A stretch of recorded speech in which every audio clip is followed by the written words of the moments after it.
Hello. This is the Fight Back podcast, hosted by exercise scientist Georgia Very. Here you'll find a series of honest conversations about martial arts and mental health. My guests and I explore the statement that every martial artist has heard. Martial arts saved me. How and why do combat sports save people? Listen to find out. Okay, before you get into today's episode, I have a super important favor to ask you. Please either click on this link and check out the more detailed video or head straight to the GoFundMe page. We're looking to raise money to host an international conference for trauma-informed martial arts in order to create a code of practice, an international best practice standard, so that we can make trauma-informed martial arts accessible around the world. If you listen to this podcast, you already know that martial arts has the power to save lives. We're looking at doing that clinically and on a huge global scale. Okay, I'm talking about getting government funding in various countries, creating teacher training so that new people can become accredited as trauma-informed martial arts instructors, and making this a viable source of therapy for all the people who really need mental health support right now. And after COVID, now is the time to act. Okay, so check out the GoFundMe page or click the video to check out more information to find out what the money's going towards, and also to hear about the challenge that I'm going to be doing in order to motivate everyone to raise this money. And now I'll let you get to today's amazing episode. Alanna, welcome to the Fight Back podcast. Everyone, I'm here today with Alanna Sheridan. She is the founder of Warrior Women Way, which I cannot wait to hear all about. Alanna, can you introduce yourself to everyone in a little bit more detail? Yeah, of course. I'm Alanna. I'm the founder of Warrior Women Way. So I started Thaiboxing maybe 7 or 8 years ago, but I found it to be difficult for women to really participated in it fully.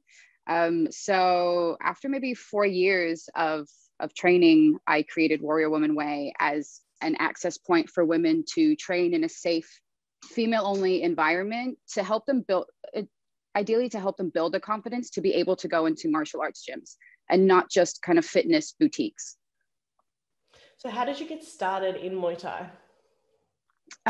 It was funny. It kind of just landed in my lap. I was in university and one of my girlfriends was like, hey, I'm doing this Muay Thai class with a friend I work with. Would you like to come? It's girls only. And I was like, yeah, like I'll support a female only class. Sure. And I went and we did that as a female only class for maybe 8 months, but the instructor wasn't able to teach anymore. She became injured and she was a professional fighter. So when she couldn't teach me anymore, the only thing I knew was to go to the gym that she fought out of, or she had fought out of. And I just kind of ended up landing in one of the UK's best fighting gyms in East London and Bethnal Green called KO Gym. And I was terrified. The first 2 times I got there, I actually got to the door and went home. And London's a huge city. So that was a 45-minute journey. So it was like an hour and a half, just like got to the door and like, nope, can't do it. And went back home. And that was a really big reason why I started Warrior Woman, because if I'd given up on the first or second try, I never would have found Thai boxing. And I do understand how intimidating it is. Like you can I feel like the testosterone almost hits you in your face when you get to a gym like that. It was like a gritty East London, under Train Arches gym. But once I finally made it in on my third attempt, I just really liked the energy in there. It was very competitive and they held people accountable. So there was this idea that like, if you didn't show up to class, there was like, well, where have you been? And it was not like a fancy, it's it's not like most of the fitness industry where it's, it's contracts and there can be a lot of pandering, and they were strict. I'm not going to lie. They were very strict, but it was kind of like, where have you been? Like you were expected to show up a certain amount of times per week. It wasn't like you can just take a week off or 2 weeks off, whatever, for just because you don't feel like it. They were very dedicated and very, very disciplined. So yeah, I loved it there, and I stuck it out. Amazing.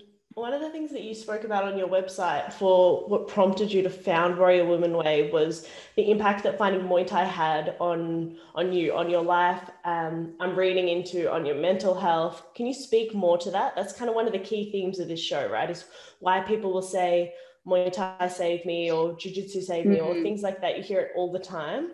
So what has been your experience with that? So at the time, I won't go too into details because it's a very long, complicated story. But at the time I think I was 24. My dad passed away quite quickly when I was 21. And that was like just a year after I'd moved to London. I grew up for the most of my life in Ireland. I was born in the US, but I'm half Irish and I grew up in Ireland. I moved to London at 20. My dad passed away at 21 and I was in an abusive relationship and there was no one to I guess get me out of it in a way, because I was in London where I had no family and all of my friends were new, and I didn't have that, I guess, alpha male figure that could kind of step in and be like, I'm getting you out of this situation. And I was really too young to do that for myself. So I did struggle with mental health issues for a large part of my life. There's a long history of mental health issues in my family. My mother's bipolar. My dad struggled with depression for most of his life. So it was inevitable that I ended up having depression from like a very young age. And I guess even that was before my dad passed away. So I really, really struggled with my mental health. And then moving to London, I grew up in kind of a small town in Ireland. In Ireland, it's considered a big town, but if you're from most other countries, it's small. And to then go from that space into London, where people are like very, very ruthless. London is similar to New York. It's a rat race and it's a hustle, and people don't mind stepping over you to kind of get to where they need to go. It's that type of mentality. And it was just really a massive culture shock for me.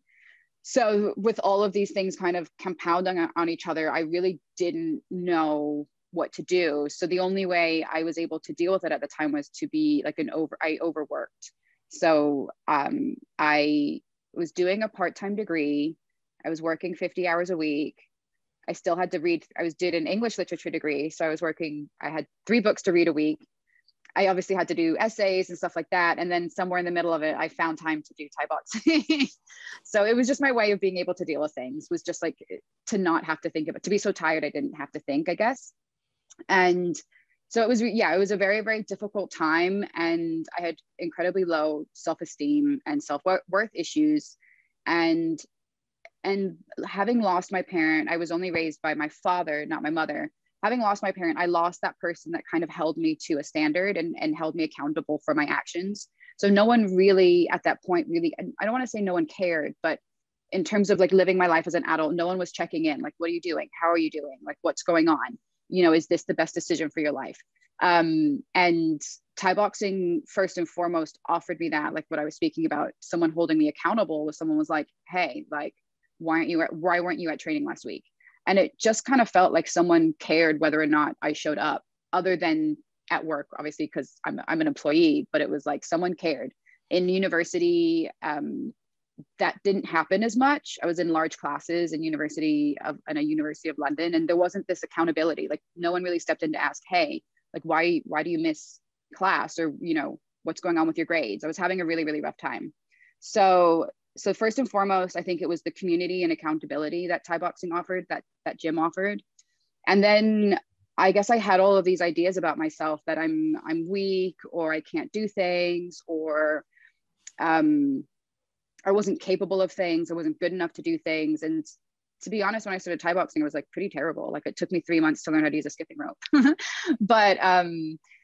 But just by showing up, whether it was 2 times a week, 3 times a week, when I was kind of starting out, it's a really small commitment. And the effort that you put in, you really see the results within a matter of weeks. Like if you're going 3 times a week, which isn't really that much, you'll see in a month, you'll be like, wow, I can do that now. And if the key was at 4 times a week, once you're going 4+ times a week, you're like, wow, I'm getting a lot better. And one of the it helped me then change my lifestyle. Like I used to smoke cigarettes, and I was so busy with university, I would just eat Burger King before I would go to class in the evening. And I trained with this one guy, and he was like a personal trainer, like big ripped 6-pack abs. And we were doing this low kick drill, and he was gassing out because he smoked. And then I realized then that like you can't take cigarettes with you. Like you can do Muay Thai, you can smoke, but if you want to be any good, then you have to give up an unhealthy lifestyle. So it also then changed my lifestyle, which meant I ate better. I stopped smoking. I drank more water. And then the rest of it was pretty much all mental. I think, you know, learning discipline, realizing that like, you know, I went there not being able to do any push-ups. And then, you know, within a certain amount of time, I can do 30 push-ups or pull-ups, and I can go for a run, and I can spar guys. And there's all these things that you never thought that you could ever do kind of manifest in the gym.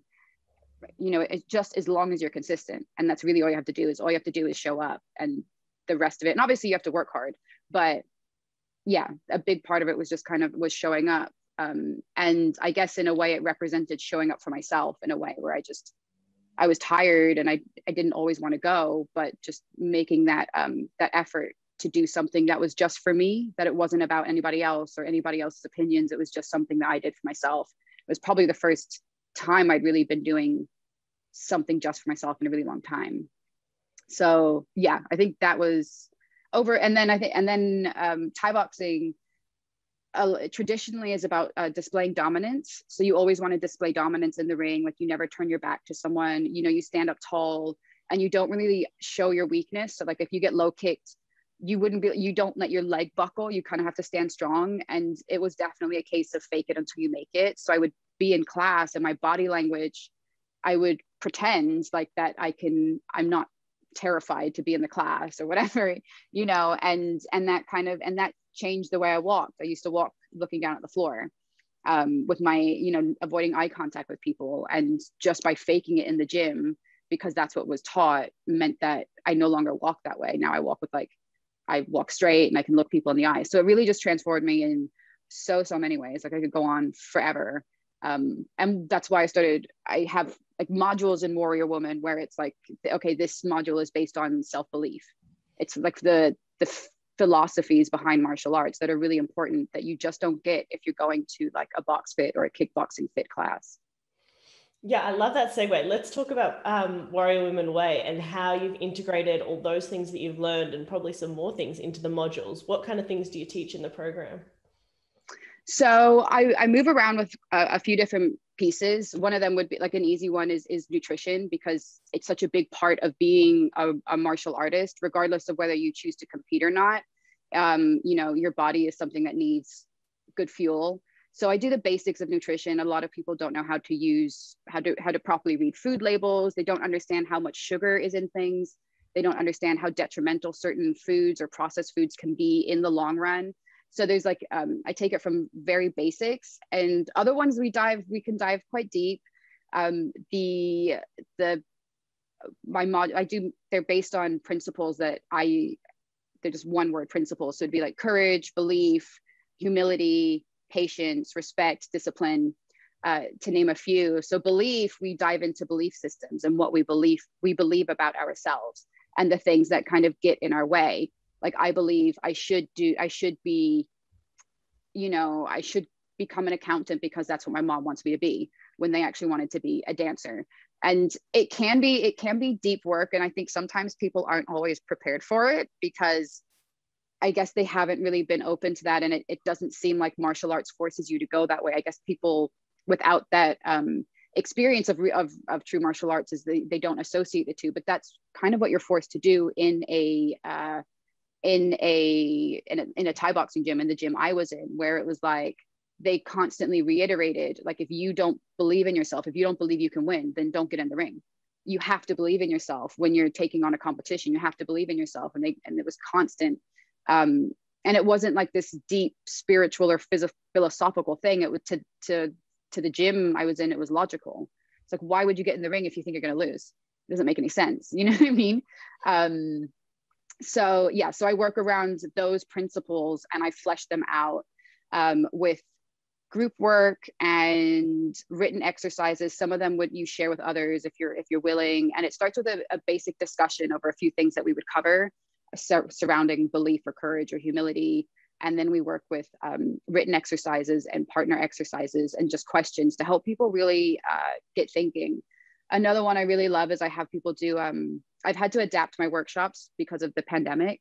So they used to be about 3 hours long, and it would be an hour and a half of, and about an hour of where you're doing pad work, and you obviously, you have a partner, or I would rent a gym and we would use bags, and they get the whole experience of what it's like to be in a martial arts gym without all the guys. But obviously I've had to adapt that, and I made it shorter. So the exercises become shorter, and we don't dive as deep. But one of the recent ones I did was you create a code of ethics, which is kind of like the morals and principles that you hold to yourself, but just to have them written down so you can put them up and remember who you are, even I guess when it's hard to be who you believe you are. So it might be like I personally believe, like, each one teach one. When you get up a step, you reach down, you pull someone up as well. Whether that's through mentoring, or maybe it's easier to give to charity, something like that. I also believe in honesty. So all these principles that we create all day long, but just having it written, and it's like a code, like, this is who I am and this is what I believe in, and having it written down makes it a little bit easier when you get into a situation. Like, I believe in speaking up when there's injustice, whether that's against me or another person. And that's a hard thing to do because it might create friction. You don't know how other people will react, but that's what I believe in. So having it written down makes it a little bit easier to remember that that's who I am.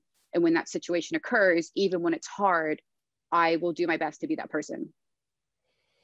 What are the kind of next steps for people doing your course? So do they do like the one session and then that goes into more sessions, or do they then go join like a co-ed gym or a women's only dedicated gym or something like that? Like, what does that normally look like?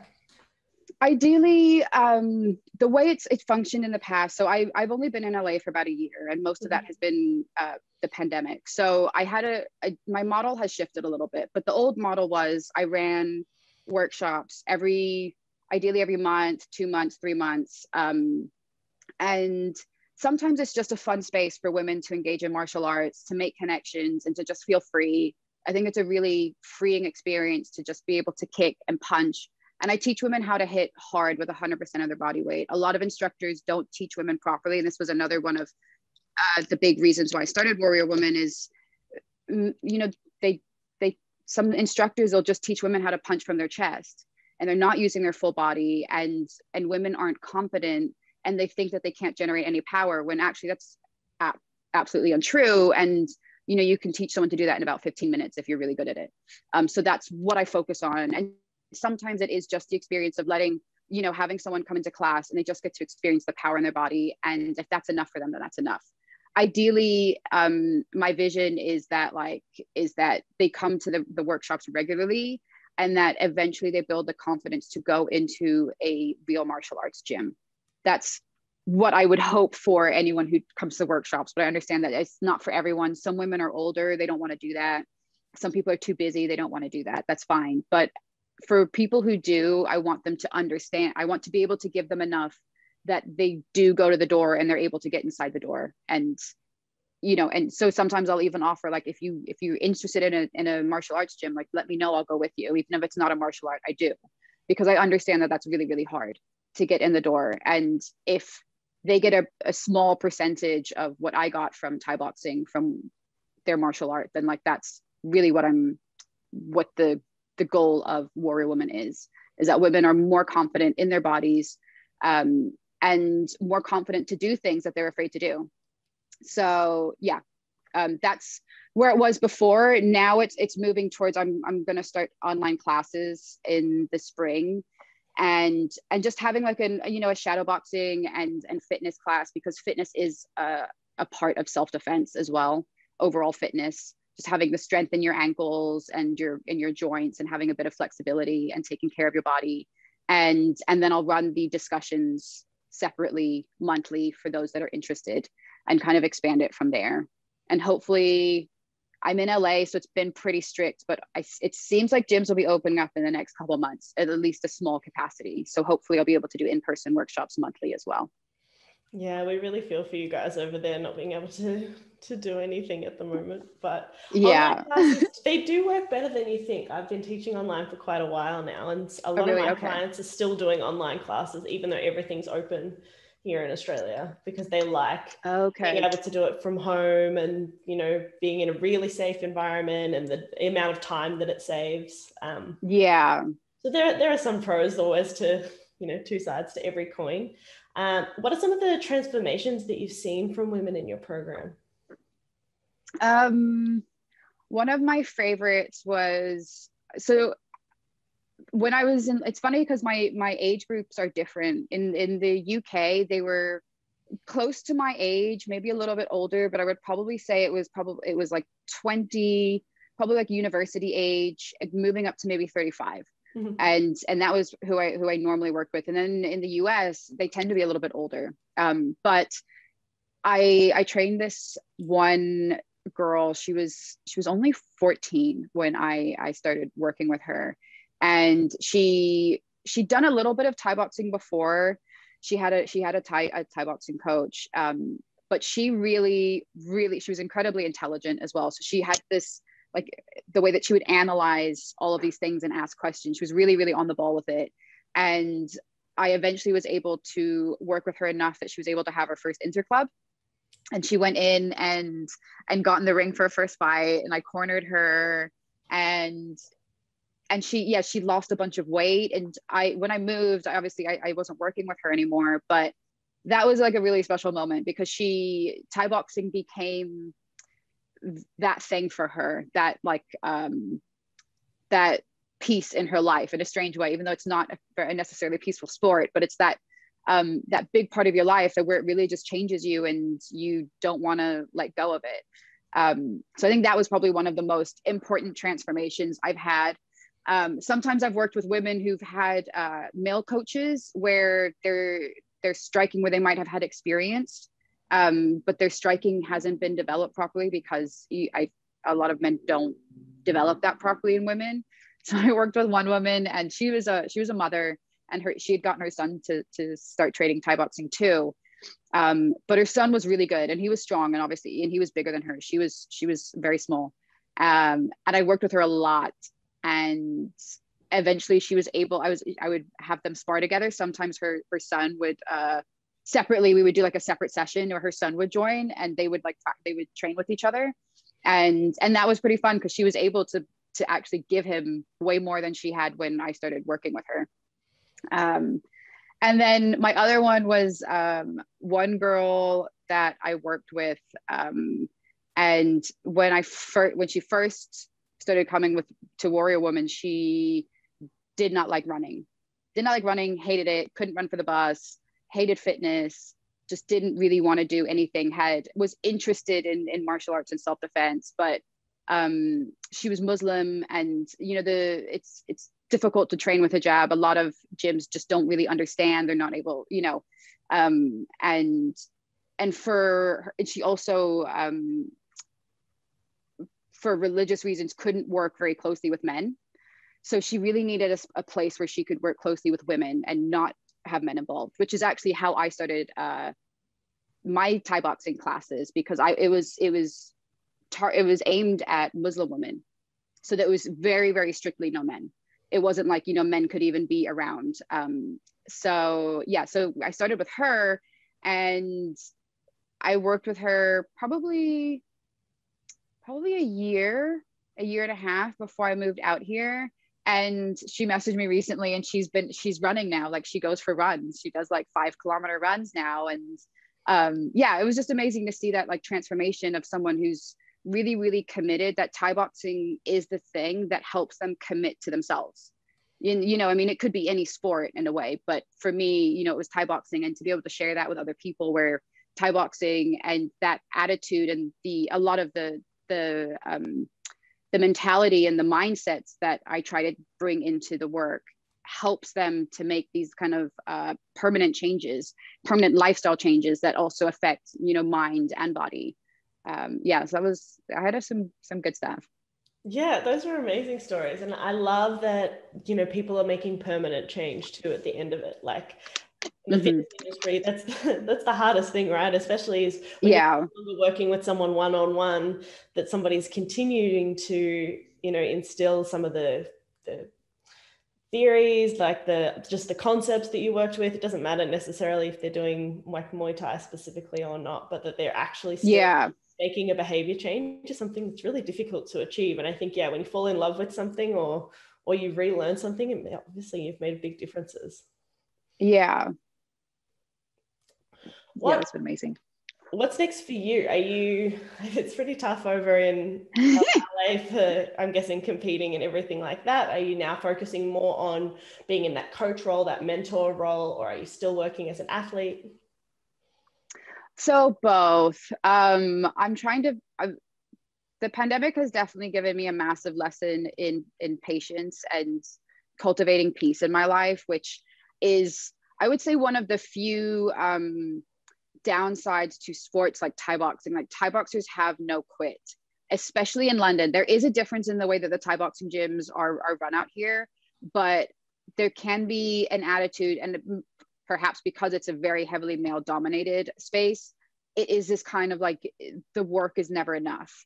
And so that, coupled with London, I really like used to burn out quite a lot in London trying to do everything that I was trying to do.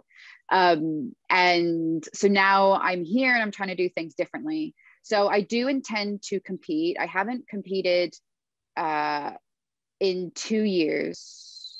Yeah, 2.5 years, which has been a little while, but I don't feel like I'm done with that yet. So there is a tournament in the US in the summer that I'm kind of setting as my target. I just heard about that 2 weeks ago. So there's a tournament that I'm hoping that I can compete in, which will be my first goal in fighting in the US. So I'll start taking training very seriously in April and probably do like eight weeks or so of like intense training. Right now I kind of do like, you know, a few sessions a week, but it's sometimes I don't go, you know, I'm doing enough to keep myself in the sport and to keep my skills intact, basically. So I'll kind of ramp that up from next month. So that's still happening. And then I'm massively going to start pushing now as things start opening up to get Warrior Woman launched properly in the US. So yeah, the first thing will be the online classes, which I'll probably do 2 days a week, and then running the monthly online workshops, just the discussion. And then hopefully within the next 2 months, be able to have in-person workshops again. And there's also a clothing line that I had started in the UK, which I will bring back here as well. Things just, you know, small things like it says Warrior Woman or Fight Like a Girl, just stuff that you can wear in the gym that makes you feel that just, yeah, to empower. The whole thing is about empowering women. So just hoodies, leggings, t-shirts, and the final piece is a blog, which I'm a writer, but I've never really written for Warrior Woman. And that's something I definitely want to do. In the future, I would like to expand a lot of this. I would like there to be an app. I would like there to be a program that people can do in their homes, even if it's just shadow boxing. I was very resistant to online training just because there's only so much that you can get out of online training as far as Thai boxing goes. And of course, that means just shadow boxing. But I've kind of realized that that's an essential part, and maybe that is the first stepping stone for some people. And again, maybe it's the only stepping stone, just the same way as maybe women only come to 1 or 2 workshops, and that's that little piece that they need, and that's all they need, and that's fine. In the same way that the online classes or having like a shadow boxing program for women that teaches women properly, that's the main thing. Is that I think there are online programs out there, but people aren't teaching women how to shift their weight and to use 100% of their body weight. We are smaller, we do tend to weigh less, and a lot of the striking techniques, like I've had people correct me and be like, oh, you know, you need to you shouldn't turn your foot on a hook, like you've got to put your hip into it this way, like that's how Mike Tyson punches. I'm like, do I look like Mike Tyson? Like, love him, but like I love his fighting style, he's a monster, but I used to fight at 50 kilos, and I wouldn't even weigh 50 kilos. I would weigh 49. So I'm not Mike Tyson. I'm not built like that. So yeah. So just having a program where women can really, where it's broken down and in the way that women tend to learn. is kind of the next big step that I hope to complete this year too. So if it's online, then people around the world can join the programs, right? So how do people go about, Yes. or how do women go about doing that? So I'm at the moment, the time I'm going to set for the online class will work for the US and the UK. And that's the first, this is like a one woman show. So I'm running Warrior Woman. I'm trying to still compete as a professional athlete, and I have a writing business. So it's a lot of moving pieces still, but ideally it would be a program where it's, where you can just download the program initially. And the rest, I think, I would just be on YouTube so that people can access it as and when they want it. When I get the time and space, there would be an online portal on the website where people can access it, where everyone can just go through the website. But because I'm not amazing with technology, that's not going to be the first thing I'll do. I can be a perfectionist, and one of the things I learned this year was perfectionism is another form of procrastination. And I will, like, Warrior Woman is still my baby, and there's parts of me that just want everything to be perfect before I put it out into the world, but that doesn't really do any service, and it also doesn't give me any feedback as to what people need, how they need it, what's good, what works, what doesn't. So the first part is online classes, which will be, I'll just upload onto YouTube so that people can join in and get associated with the brand and the message. And then as time allows, have an online portal where there'll be kind of like courses where it's like an 8-week introduction to shadow boxing. And a lot of it, a big part that I would like to include is troubleshooting. I used to teach female only classes where women who already did Thai boxing, maybe with me or with someone else, could come and just to ask questions, because a lot of people have questions, and they're the questions that you're either embarrassed to ask in class or you don't have time to ask in class. And a lot of them are very small tweaks. And again, I've been there before, so I understand their needs. So I would also like to have like a troubleshooting question and an online community where people can share their stories. And the other one that I really want to do is have I guess it would maybe be like an app or something where people could review gyms so that we could know which ones are actually very female welcoming, I would say, and female friendly. So that we don't have to end up, because I find that you can go to a gym and have a negative experience and then just decide that martial arts isn't for you, when really it's just that one gym. But it took so much effort to get to that one gym, and then you have a negative experience that you're just like, you know what, maybe it's not for me, because it's easy to put yourself down. So there's a lot of things, but ideally it's all on the website and an app.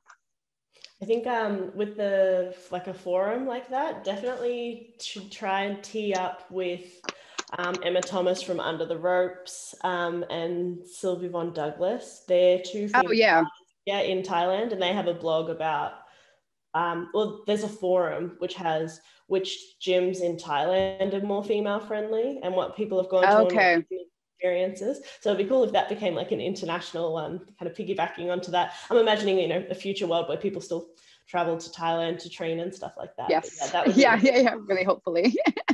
yeah, that would be amazing. That would be cool. Like for that to be expanded would be great. And I also think then something like that could also start holding gyms more accountable. Like I had a conversation this morning with a gym owner, and they were concerned because they had trouble attracting a lot of female clients or members in the gym, and they consider themselves a female friendly gym. And I'm like, yeah, but you don't understand. Like guys don't understand what it's like to enter, for a woman to enter into these spaces and how they perceive it. So of course you perceive it as friendly because it's your environment, and the environment has been created for you and people like you. But guys don't understand what girls go through on a daily basis, constantly being aware of their surroundings, constantly being aware of threats, like always texting your girlfriends when you get home, like, hey, I'm home safe, or your friend making sure you get in your door safely. It's, it seems over the top, and guys never even think about it. You're like, oh, I don't want to walk down that stairwell, there's no cameras, so let me take the elevator, even though I would rather take the stairs because I'm, whatever, I'm trying to get my 10,000 steps in. But they don't really understand how differently women have to live because of the threat of men. And yeah, it would be great if things were able to change in a way where, you know, obviously they don't have to fully understand it, but just to have that recognition that it is a different experience, and that that maybe women need a little bit more encouragement than guys, and that's fine until women can feel confident to be in these spaces 50-50. Because I've been in quite a few Thai boxing gyms, and there's very, very few women, especially once you move into gyms that are where they do have competitive athletes, which are always the gyms I've majoritively been in. There's very, very few women who are in the gym at all. And once you move into female competitors, the numbers are really, really low. Like a few, 5, 3, 2, like those types of numbers in good gyms. They just don't make it up to the top. And yeah, it would be nice if gyms were able to be a little bit more aware of other people's needs outside of what they see and what they experience. Yeah, for sure. I think, you know, only 30, it's been in the last 30 years really that fighting became legal for women. Right. In most martial arts, boxing, karate, you know, the sort of across the board, that was a really pivotal moment, and we've come such a long way since then. And what we just need is a lot more people like you, people who are out there really pushing for equality. And I think, like you say, for it to become a 50-50 thing, we kind of have to have a little bit more of a bringing up the people who are underrepresented at the moment. And that's not just for gender, that's also for sexual orientation. And that is definitely a big issue for race as well in gyms. And like we touched on that a bit already in terms of like the Muslim space, bringing up into combat sports so that they can access all of these transformative things that we've been speaking about. But I think change is happening with people like you championing it for sure. Hopefully, yeah. How can people reach you on social media if they want to connect with you? So I have Instagram is mainly where I deal. I've got Alanna_Sheridan, and there's also @Warrior Woman Way are the two. And then I've got my website, of course, which also has an email link to me too. Amazing. Which is warriorwomanway.com. Cool. We'll put the links to all of those in the show notes, so you don't have to listen to it. Everyone can just go in and click on those, and then can come and find you, join your online classes, or just chat. However people want to connect to you. I'm sure there'll be some people that want to reach out after they hear this episode. Amazing. Is there anything that you want to say, having a platform to speak to? This podcast is mostly listened to by women in martial arts or women wanting to get into martial arts. But there are like quite a few men that listen to this podcast as well. I'm quite happy to hear, actually. So amazing. That's so cool. Yeah. Is there anything you would want to say to my audience, our audience today? I think the only thing that's sticking out right now is just to stick with it. I think there are a lot of barriers still, unfortunately, where it feels like a block that you can't overcome. And I've definitely been through, especially as a competitor, where it's hard to get matches. You put your heart into everything. It doesn't always materialize. And there's a lot of sacrifices in martial arts. And I think it is easy to just let it fall to the side and not really continue. And I think, the message that's coming up is just that to stick with it. It really is worth it. And you get out what you put in. Amazing.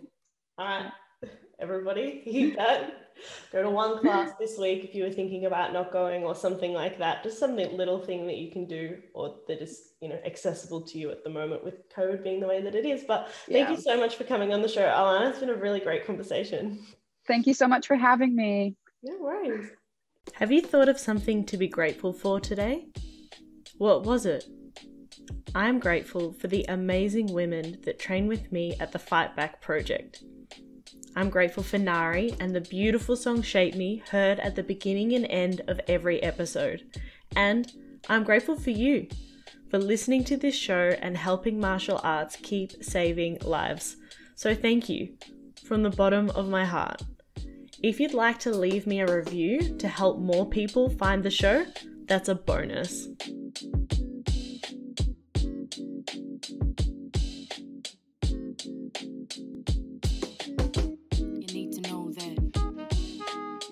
Nobody shapes me but me.